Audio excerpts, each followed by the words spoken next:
नेवासा हद्दीत स्थानिक गुन्हे शाखेचा दणका 8,30,000चा मुद्देमाल जप्त।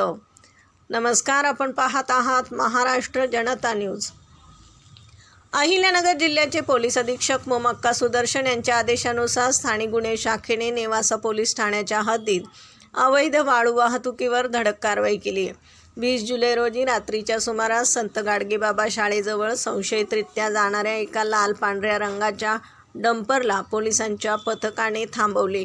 यामध्ये पाहणी केली असता शासनाच्या मालकीची विनापरवाना वाळू आढळून आली आहे। सदाच्या कारवाईत चालक रोहिदास जाधव यास ताब्यात घेण्यात आलं असून 3 ब्रास वाळू आणि डंपर असा एकूण 8,30,000 रुपयांचा मुद्देमाल जप्त करण्यात आला आहे। डंपर मालक कैलास पवार हा सध्या फरार असून नेवासा पोलीस ठाण्यात भारतीय न्याय संहितेनुसार गुन्हा दाखल करण्यात आला आहे।